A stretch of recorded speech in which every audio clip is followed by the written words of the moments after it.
안녕하세요. 노알람 이덕준 노무사입니다. 회사에서 일을 하다가 부상, 질병, 신체장애 또는 사망한 경우 산재보험으로도 보상을 받은 후에 회사에 민사상 손해배상을 청구하는 경우가 많습니다. 그래서 회사는 이런 위험에 대비하기 위해서 근제보험이나 단체보험에 가입하는데요. 오늘은 이 산재보험과 근제보험과 단체보험의 관계가 어떻게 되는지 자세히 알아보는 시간을 갖도록 하겠습니다.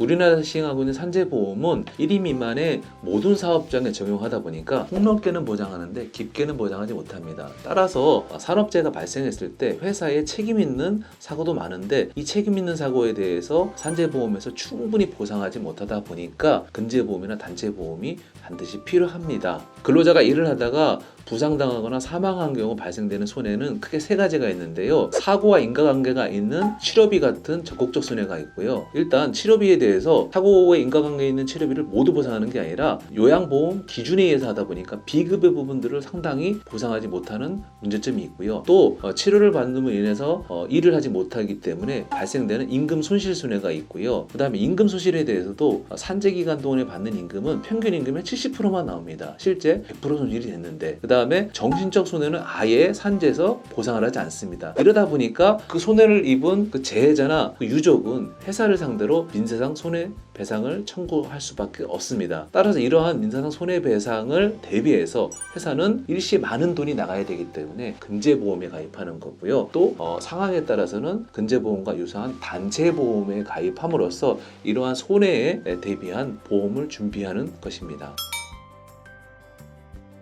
회사에서 많이 가입하는 근제보험과 단체보험에 대해서 간략히 설명하겠습니다. 근제보험은 1사고당 금액과 1인에 대한 한도 금액을 정해서 민사상 손해배상에 가름하기 위해서 보험사에 가입하는 보험인데요. 반드시 필요한 게 있습니다. 산재보험을 청구한 후에 근제보험을 청구할 수 있습니다. 건설회사들 같은 경우는 산재보험을 처리하지 않고 공상 처리하는 경우가 있는데요. 이렇게 공상 처리하는 경우는 산재보험을 처리 안 했기 때문에 회사가 근제보험을 가입했다 하더라도 별도로 근제보험을 청구할 수 없다는 단점이 있고요. 또 근제보험은요, 자동차 보험처럼 보험을 많이 청구하게 돼서 보상금이 많이 나가게 되면 그 회사의 근제 위험률이 올라가서 보험료가 할증되는 제도적 특징도 있습니다. 2021년 1월 27일부터 시행되는 중대재해기업처벌법에서는요, 징벌적 손해배상을 산정하고 있습니다. 회사의 고의가실로 근로자가 사망한 경우 그 유족에게 5배까지, 손해액의 5배까지 책임을 지도록 규정하고 있기 때문에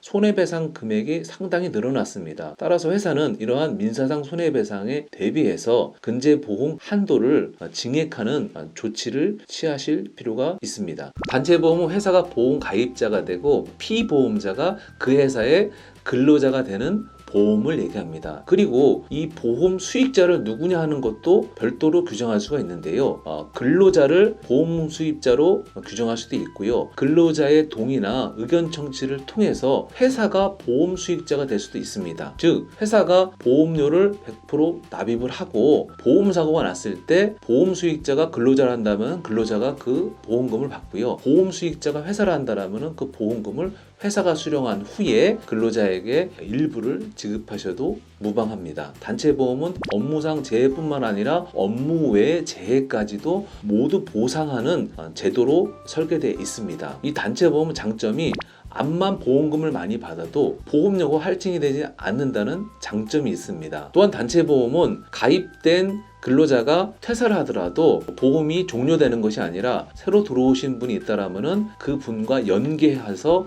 보험을 계속 연장할 수 있다는 장점이 있습니다. 근제보험은 산재보험이 전부 끝난 후에 청구할 수 있는데요. 이 청구권자는 재해자나 그 유족이나 또는 회사 모두 가능합니다. 그러나 재해자 또는 유족에게 회사가 민사상 손해배상 전액을 보상하였다면 청구권자는 회사가 됩니다. 이렇게 회사가 청구하는 경우에는 유족과 관련된 개인 정보가 필요하므로 합의 시에 관련 서류를 미리 받아놓는 것이 좋습니다. 단체보험 또한 그 보험 수익자가 근로자가 될 수 있고 회사도 될 수 있습니다. 따라서 근로자인 경우에는 근로자가 직접 보험사에 청구하면 보험금을 받을 수 있고요.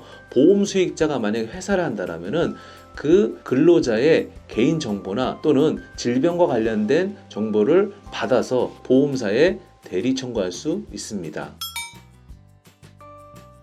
업무의 위험률에 따라 회사가 결정하시면 좋을 것 같습니다. 사고가 발생할 위험이 있는 회사에서는 근제보험 가입을 추천해 드립니다. 근제보험은 민사상 손해배상에 대의해서 들어오는 보험이기 때문에 사고가 발생이 되면은 그에 맞는 충분한 보상이 되기 때문에 근제보험을 추천해 드리고요. 근데 만약에 사고의 위험이 적은 사업장이라 한다면 단체보험을 가입하는 것이 유리합니다. 왜냐하면 단체보험은 보험적 성격도 있지만은 저축적 성격도 있기 때문에 나중에 보험 만기가 되면은 보험료를 환급하는 상품도 있고요. 또는 보험 수익자를 근로자가 아닌 회사로 두는 경우가 있기 때문에 이런 경우에는 나중에 보험 사고가 난다 하더라도 회사가 보상금을 받아서 일부를 근로자에게 약속된 금액을 지급하고 나머지는 회사의 자금으로 유용히 사용할 수 있다는 장점 때문에 단체 보험을 가입하는 것이 유리합니다.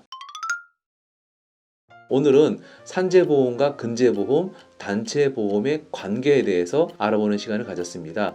궁금하신 사항이 있는 분들은 유튜브에 댓글을 남겨주시거나 블로그에 들어오셔서 정보를 확인해 주시면 감사하겠습니다. 감사합니다.